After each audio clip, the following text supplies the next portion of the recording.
नमस्कार, मैं हूं संतोष मानव और मेरे साथ हैं झारखंड के वरिष्ठ पत्रकार शंभूनाथ चौधरी।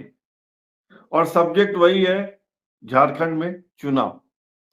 शंभू जी एक मंडल मुर्मू जी हैं, मंडल मुर्मू साहब जी। बरहेट जिला साहिबगंज के रहने वाले हैं।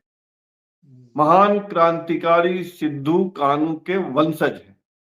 पहले यह खबर आई थी कि मंडल मुर्मू बरहेट से हेमंत सोरेन के खिलाफ बीजेपी के कैंडिडेट होंगे। फिर खबर आई कि मंडल मुर्मू तो हेमंत सोरेन के प्रस्तावक हो गए। फिर खबर आई कि मंडल मुर्मू के अपहरण की कोशिश हुई। फिर खबर आई कि मंडल मुर्मू अचानक बीजेपी में शामिल हो गए। और अब खबर आई है कि मंडल मुर्मू की प्राण पर संकट है। एक क्रांतिकारी के वंशज को लेकर कितनी खबरें आ रही झारखंड से। आखिर नाटक क्या है, माजरा क्या है, समझाने का प्रयास कीजिए जरा हमको भी। जी, देखिए राजनीति में टोकेनिज्म एक चीज होती है, प्रतीकात्मकता। और मंडल मुर्मू जो है वो इसी के प्रतिनिधि है, एक प्रतीक है। सीधो कानू की कस्में खाकर जो है वो इंडिया को भी वोट चाहिए, एनडीए को भी वोट चाहिए। तो उसके लिए एक चेहरा है मंडल मुर्मू, जो सीधो कानू के वंशज हैं, पढ़े लिखे हैं। रांची से उन्होंने इंजीनियरिंग की पढ़ाई की है। और तो बीजेपी जो है जब तलाश में थी, कोशिश में थी कि हेमंत सोरेन के खिलाफ कोई ऐसा चेहरा लाया जाए, क्योंकि उनके पास अपने जो लीडर्स थे उनमें से कोई ऐसा कद्दावर लीडर नहीं था जिनको वो हेमंत सोरेन के खिलाफ उस सीट पे खड़ा कर सके, वहां पे कोई प्रभाव डाल सके, ऐसा कोई। तो कोशिश ये हुई कि एक प्रतीक जो है वो ढूंढा जाए।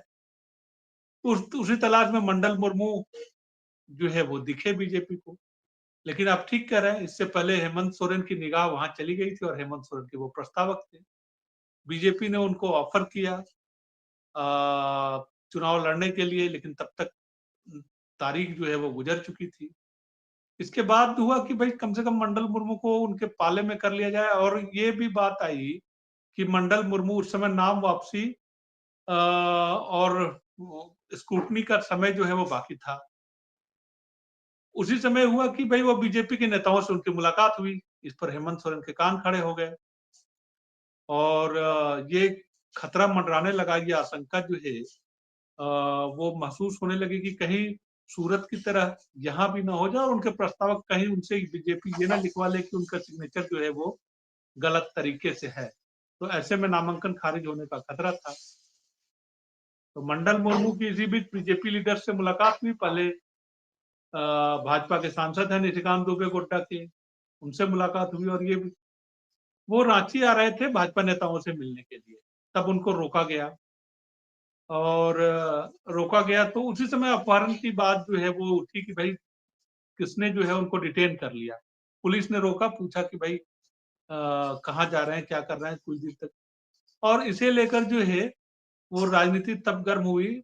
जेएमएम का आरोप है कि उनको छोड़ने के लिए राज्य के मुख्य निर्वाचन पदाधिकारी जो है उन्होंने फोन किया। ये बात जो है मुख्य निर्वाचन आयुक्त तक पहुंची और तमाम तरीके की चीजें हुई उनको छोड़ने। तो इस तरीके का और उनका बयान भी आया कि भाई किसी को इस तरीके से आप रोक नहीं सकते हैं, और अगर रोका गया है तो उसकी पूरी वीडियो रिकॉर्डिंग होनी चाहिए। जो भी है, मामला विवाद में रहा, फिर उनको छोड़ दिया गया।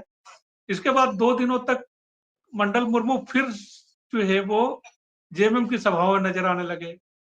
तो ये माना गया कि भाई हेमंत सोरेन ने उनको फिर अपने पक्ष में कर लिया बीजेपी। लेकिन आखिरकार क्लाइमेक्स जो है वो 7-8 तारीख को नहीं 4 तारीख को या 3 तारीख को, 3 नवंबर की बात है।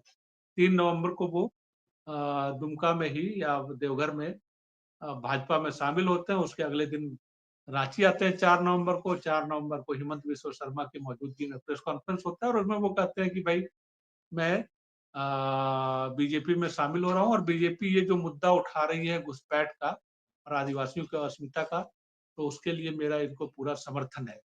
कुल मिला के ये टोकनिज्म की राजनीति जो है कि एक शहीद का वंशज जो है तुम्हारी तरफ की हमारी तरफ, ये दर्शाने की कोशिश में मंडल मुर्मू की अहमियत बढ़ गई। मंडल मुर्मू कोई राजनीतिक शख्सियत नहीं है, ना कोई ऐसा प्रभाव है, सिर्फ और सिर्फ ये कि वो सिद्धू कान्हू के वंशज है। इस लिहाज से उनका महत्व है और उनको महत्व दिया जाना लगा दोनों तरफ। इस बीच जो अभी घटना हुई वो ये कि एक व्हाट्सएप ग्रुप में जो बाइक की सेल एंड सर्विस से जुड़ी हुई व्हाट्सएप ग्रुप है उसके लिए बनाया गया, तो उसमें एक व्यक्ति ने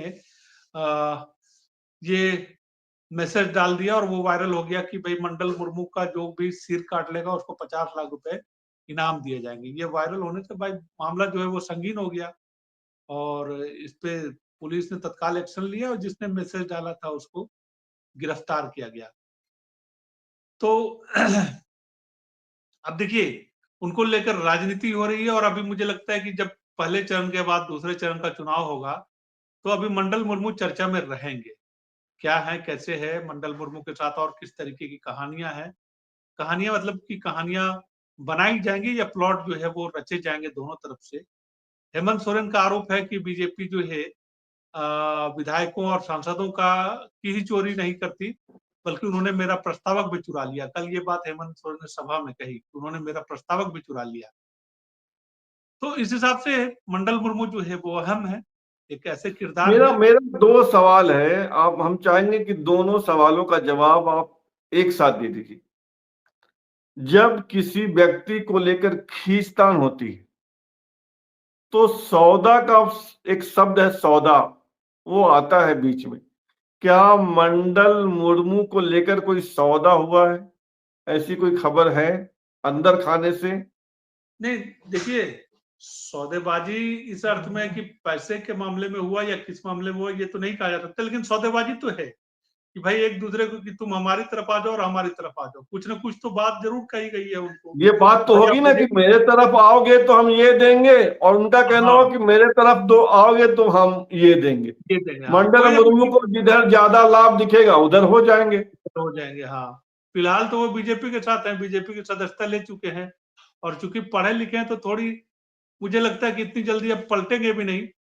और फिलहाल जो है ये तो है कि कहीं ना कहीं डील तो हुई दोनों तरफ से, दोनों ने डील डील हुई, की कोशिश चलिए यही की। यही यही डील हुई। दूसरा सवाल इसी से जुड़ा हुआ है कि आज मैंने एक एक्स पर पोस्ट देखा चंपई सोरेन का। चंपई सोरेन का बड़ा आक्रामक पोस्ट है और उन्होंने लिखा है कि ये मंडल मुर्मू को जान का खतरा है, वगैरह वगैरह वगैरह। और फिर वे 10-12 ऐसे गांवों का नाम लिखते हैं और लिखते हैं कि इन गांवों में कभी आदिवासी आबादी थी, अब इन गांवों में आदिवासी ढूंढने पर नहीं मिलता है, तमाम घर घुसपैठियों के हैं जिस पर एक पार्टी विशेष का झंडा लगा हुआ है। यानी ये तमाम घुसपैठिए उस पार्टी के लोग हैं। पार्टी कौन समझ सकते हैं आप? झारखंड मुक्ति मोर्चा। तो क्या मंडल मुर्मू को भी घुसपैठ विरोधी चेहरा के रूप में स्थापित करने की कोशिश हो रही है? क्या पूरा मामला घुसपैठियों के खिलाफ एक समूह को जमा करने का है? बिल्कुल बिल्कुल, मैं आपकी इस बात से सहमत हूं कि मंडल मुर्मू को मंडल मुर्मू एक ऐसा, मंडल मुर्मू अगर बात कहेंगे कि आदिवासियों की अस्मिता पे खतरा है, घुसपैठ की वजह से हमारी पहचान संकट में है, हम अल्पसंख्यक हो गए हैं। सिद्धू कान्हू के गांव में जो भोगनाडीह गांव है साहेबगंज का, वहां भी आबादी जो है वो आदिवासियों की कम है। ये बात सच है, इसमें कोई दो राय नहीं कि आदिवासियों की आबादी कम हुई है। डेमोग्राफिक चेंज की बात आप कहते हैं वो ठीक बात है, डेमोग्राफी तो चेंज हुई है पिछले कुछ वर्षों में, इसमें कोई दो राय नहीं है कि आबादी आदिवासियों का जो प्रतिशत था पूरी आबादी में वो घटा है। इसकी वजह चाहे जो हो सकती है, घुसपैठ है कि नहीं है ये मैं नहीं कर सकता, लेकिन आदिवासियों की आबादी जो है वो कम हुई है। इसमें बांग्लादेशी फैक्टर कितना है, तो बांग्लादेशी भी बहुत ज्यादा, उस हिसाब से कोई ऐसे चिन्हित करके कोई बात नहीं कही जा रही है। जो भी है ठीक है, मुसलमानों की आबादी बढ़ी, आदिवासियों की आबादी घटी, और बीजेपी तो इसी नैरेटिव को स्थापित करने की कोशिश में लगी हुई है। तो इसका मुद्दा है और उसका चेहरा जो है वो मंडल मुर्मू को बनाने की कोशिश हो रही है, वो बनाया जा रहा है।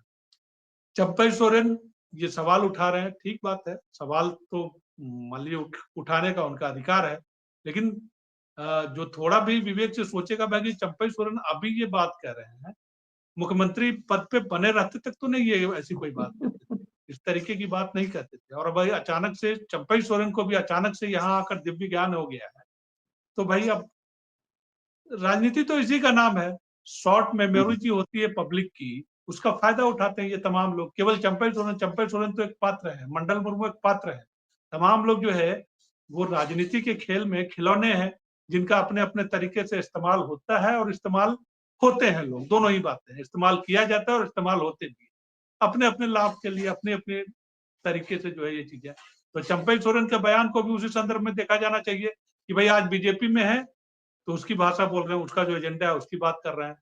आप 4 महीने पहले जब सीएम थे, जब तक आपको नहीं हटाया गया था, जब तक आपका अपमान नहीं हुआ था कथित तौर पे, तब तक तो आप सब कुछ सम्मानित कर रहे थे भाई। आप हेमंत पार्ट 2 बता रहे थे अपने आप को। अब कह रहे हैं कि पार्टी विशेष का झंडा लगा हुआ है। तो इन्हीं 4 महीनों में तो बदले नहीं हालात, या तो आपको अभी दिव्य ज्ञान हुआ है। इसमें देखिए, अगर डेमोग्राफी बदल गई है, चेंज हुई है, तो उसके 4 कारण हो सकते हैं। एक तो जन्म दर कम हो जाए, मृत्यु दर ज्यादा हो जाए, ऐसी कोई खबर आई नहीं है। दूसरा, धर्मांतरण हो, बड़े पैमाने पर धर्मांतरण हो। तीसरा, बड़े पैमाने पर पलायन हो। और चौथा, घुसपैठ हो। तो जन्म दर कम होने और मृत्यु दर बढ़ जाने की खबर तो है नहीं।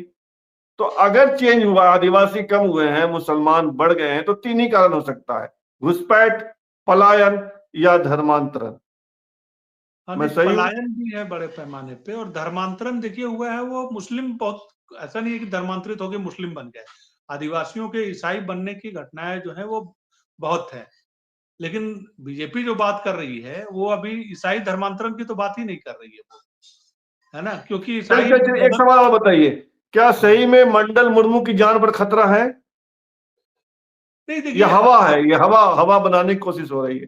नहीं, अब जिस शख्स ने धमकी दी थी, अब उसकी गंभीरता क्या है, किस तरीके से पुलिस जांच रही है, लेकिन मुझे नहीं लगता कि मंडल मुर्मू को नुकसान अगर कोई पहुंचाएगा, तो जैसे अभी बीजेपी के खेमे में है, अगर नुकसान होता है, कोई उन पे किसी तरीके का हमला होता है या उनकी जान पे किसी तरीके का खतरा होता है, तो जेएमएम अपने आप को क्यों जोखिम में डालेगी? भाई इसका तो रिएक्शन होगा ना। रिएक्शन होने से चुनाव के वक्त जो है वो तो बड़ी मुश्किल में फंस जाएगी जेएमएम। तो भाई लेकिन सर काट के लाओ, 50 लाख देंगे, तो फिर ये तो किसी की मूर्खता है। हाँ, नहीं, अब एक व्यक्ति ने जिसने जिसने धमकी दी है वो उसका सीधा कोई ऐसा जेएमएम से संबंध है ऐसा तो है नहीं, ऐसी कोई बात सामने नहीं आई। देखिए, बातें जब होती हैं इस तरीके की, कुछ सिरफिरे लोग होते हैं व्हाट्सएप पे की गंभीरता नहीं समझते हैं, तो मुझे लगता है कि ऐसा ही है। कोई बहुत, जिस शख्स को गिरफ्तार किया गया है उसके बारे में रिपोर्ट अभी ऐसा नहीं है कि कोई उसकी बहुत आपराधिक छवि रही हो या कोई बहुत बड़ा गुंडा रहा हो या किसी बड़े संगठन से जुड़ा रहा हो, ऐसा कोई है नहीं। लेकिन फिर भी चुनाव का वक्त है, अगर आप धमकी देते हैं, किसी के बारे में भी कोई बात कहते हैं इस तरीके से, तो यहाँ तो प्रधानमंत्रियों तक को अदना था। देखिए अभी जमशेदपुर का एक व्यक्ति जो है वो सलमान खान को धमकी देने में पकड़ा गया, सब्जी बेचने वाला है। लेकिन भाई धमकी दे दी तो बात तो गंभीर हो ही जाती है, बेचते भले ही सब्जी हो। लेकिन उसने कहा कि हमने तो उत्सुकता में कि हम वो बेच दिया था, गलती से कर दिया था। लेकिन भाई तत्काल तो आप रडार पे आ ही जाते हैं, जांच होगी, पूरी तरह इत्मीनान होंगे। तो इस तरीके की चीज जो है चलती है। ऐसा मुझे नहीं लगता है कि बहुत तत्काल कोई खतरा है, लेकिन धमकी है उसको, भाई कोई घटना हो भी जाए, कुछ हो जाए ऐसा किसी, तो तो कोई कहानी हमला तो हो। यही है ना, कुल मिलाकर कहानी तो यही है जो आप कह रहे थे, प्रतीक की लड़ाई है हाँ कि एक बिल्कुल। क्रांतिकारी सिद्धू कान्हू के वंशज हैं, उनको अपने अपने पाले में खींचने की कोशिश हो रही है, और सिर्फ इसलिए हो रही है कि घुसपैठ के मामले को और गर्म किया जाए। भाई ठीक अगर बात वो है। मंडल मुर्मू जेएमएम की तरफ हो जाते हैं तो मामला कमजोर पड़ता है, और इधर आकर बोलते तो मामला मजबूत हो जाता है। कहानी हाँ यही है। यानी हाँ झारखंड में घुसपैठ का मामला खूब चल रहा है, खूब दौड़ रहा है, और दौड़ाने की कोशिश भी हो रही है। बिल्कुल बिल्कुल। देखिए और कुछ घुसपैठ लोग तो, जो है वो पार्टियां भी बदल रहे हैं। सभी हाँ नेताओं को दिव्य ज्ञान चुनाव के समय ही होता है कि अब हाँ तक बिल्कुल। जहां थे वह गलत है, और जहां जा रहे हैं वह स्वर्ग है, किसी जन्नत हाँ से कम नहीं है। प्रणव अब वर्मा, देखिए, उनके मंडल पिता मुर्मू रीतलाल प्रसाद वर्मा जिंदगी भर बीजेपी में रहे, 5 बार कोडरमा से सांसद रहे। झारखंड में जिन लोगों ने बीजेपी को फैलाया बढ़ाया उसमें रीतलाल प्रसाद वर्मा का नाम भी आता है। प्रणव वर्मा खुद बीजेपी में रहे, बीजेपी से टिकट पे चुनाव भी लड़े, बीजेपी के प्रदेश के उपाध्यक्ष भी रहे, विभिन्न पदों पे रहे और उनको अभी दिव्य ज्ञान हुआ है कि बीजेपी ठीक नहीं है, झारखंड मुक्ति मोर्चा सही है। तो नेताओं उनके का बड़े भाई क्षेत्र है, क्या कीजिएगा। उनके बड़े भाई का भी यही हाल है ना, जयप्रकाश वर्मा कई पार्टियों की यात्रा कर चुके हैं, हाँ, जम्मू में गए फिर वापस आ गए बीजेपी में। फिर वापस आए, फिर तो अब जहां जम्मू दम वहां हम, जहां मेवा वहां सेवा। हाँ हाँ पूरी राजनीति जो है मेवा पे टिकी है, राजनीति। सेवा तो अच्छा, बाद में। इसी में अभी आप देखिए कि बात मंडल मुर्मू तक नहीं है, बात है सिमोन मालतो, जिन्होंने माल चुनाव लड़ा था हेमंत सोरेन के खिलाफ। अब भाई तुम मंडल मुर्मू को आपने शामिल कराया तो हेमंत सोरेन कहाँ थे, तो उन्होंने भी सहमत की राजनीति चल रही है। तो सिमोन मालतो जिन्होंने उनके खिलाफ पिछला चुनाव लड़ा था, बीजेपी के जो बीजेपी कैंडिडेट थे, की टिकट पर पिछला चुनाव लड़ा था और 33-34 हजार वोट पाए थे उन्होंने, वोट दिलाया था सिमोन मालतो। सिमोन मालतो, और एकमात्र पहाड़िया लीडर, पहाड़िया मतलब आदिम जनजातियां जो हैं, जो 6 आदिम जनजातियां, उसमें एकमात्र पहाड़िया थे जो चुनाव मैदान में जिन्होंने उपस्थिति दर्ज कराई थी। तो भाई ये अगर इतना ही था, अगर इसी पे बात हो तो भाई पहाड़िया एक ऐसी दबी कुचली जाती है जनजाति, जनजातियों में जो सबसे दबी कुचली जाती है वो आदिम जनजातियां हैं, तो उनको तो किसी ने नहीं पूछा। तो अब जो है वो हेमंत सोरेन के पास आ गए। अब हेमंत सोरेन भी उनको बता रहे हैं अच्छा, कि अगर भाई मैं ये अब कह दूं आपसे कि राजनीति जो है, राज जोड़ नीति, ये अब नौटंकी है। तो नौटंकी को देखकर तो आनंद लिया जाता है, बहुत गंभीर नहीं हुआ जाता है। सही है। बिल्कुल झारखंड की नौटंकी का आनंद आप लीजिए और दूर से हम भी लेते हैं और आपको हाँ, शुभरात्रि कहते हैं। आपको समय देने के लिए बहुत बहुत धन्यवाद देते हैं। बहुत बहुत धन्यवाद आपका, बहुत बहुत धन्यवाद। तो ये थे झारखंड के वरिष्ठ और पढ़ाकू पत्रकार शंभुनाथ चौधरी, और इनसे हम झारखंड में चुनाव को लेकर समय समय पर बातचीत करते रहेंगे। फिलहाल इतना ही, और आपसे आग्रह है कि आप इस चैनल को सब्सक्राइब कीजिए, ज्वाइन कीजिए, लाइक शेयर और कमेंट कीजिए। शुभ रात्रि, सब्बा खैर।